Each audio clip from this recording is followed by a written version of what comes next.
Hi friends, welcome back to my channel. നമുക്കിന്നൊരു ചെമ്മീൻ മാങ്ങ ചമ്മന്തി തയ്യാറാക്കിയാലോ. അപ്പോൾ എൻ്റെ ചാനൽ ആദ്യമായി കാണുന്നവരാണെങ്കിൽ ഒന്ന് സബ്സ്ക്രൈബ് ചെയ്യണേ.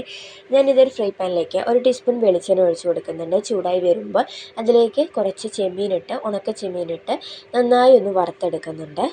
ഇത്രയും ക്വാണ്ടിറ്റി ഞാനിപ്പോൾ ചമ്മന്തിയിൽ ചേർക്കുന്നില്ല. ഇതിൽ നിന്നൊരു പകുതി മാത്രമേ ഞാൻ ചേർത്ത് കൊടുക്കുന്നുള്ളൂ കേട്ടോ. ഇനി ഇതാ ചെമ്മീൻ വറുത്ത് ഞാൻ മാറ്റി വെച്ചിട്ടുണ്ട്. തൊലി കളഞ്ഞ ഒരു മാങ്ങ മിക്സിയുടെ ജാറിലിട്ട് കൊടുക്കുന്നുണ്ട്. എരിവിന് 2 പച്ചമുളകും ആവശ്യത്തിന് ഉപ്പും ചേർത്ത് ഇത് നന്നായി ഒന്ന് ചതച്ചെടുക്കാവുന്നതാണ്. ചതച്ചെടുത്തിട്ടുള്ള ഈ മാങ്ങയിലേക്ക് ഞാൻ വറുത്ത ചെമ്മീനും കൂടെ ഇട്ട് കൊടുത്തിട്ട് ഒന്നും കൂടി ഒന്ന് ബ്ലെൻഡ് ചെയ്തെടുക്കുന്നുണ്ട്. അപ്പോൾ ഇത് ഏകദേശം നന്നായി ചതഞ്ഞ് വന്നിട്ടുണ്ട്. ഒരിക്കലും വെള്ളം ഒഴിക്കരുത് കേട്ടോ. അരയ്ക്കോ കാര്യങ്ങളോ ഒന്നും ചെയ്യരുത്. ഇങ്ങനെയാണ് നമുക്ക് ചമ്മന്തിക്ക് ടേസ്റ്റ് ഒന്നും കൂടി ബെറ്ററായിട്ട് കിട്ടുക. അപ്പോൾ ഇത് ഞാനിതൊരു പ്ലേറ്റിലേക്ക് സെർവ് ചെയ്ത് മാറ്റുന്നുണ്ട്. അപ്പോൾ എല്ലാവരും ട്രൈ ചെയ്ത് നോക്കുക. നല്ല ടേസ്റ്റാണ്. ചോറിൻ്റെ കൂടെയും കഞ്ഞിൻ്റെ കൂടെ എല്ലാത്തിൻ്റെ കൂടെ കഴിക്കാൻ നല്ലൊരു റെസിപ്പിയാണ്. വീഡിയോ ഇഷ്ടപ്പെട്ടാൽ സബ്സ്ക്രൈബ് ചെയ്യുക. Thank you.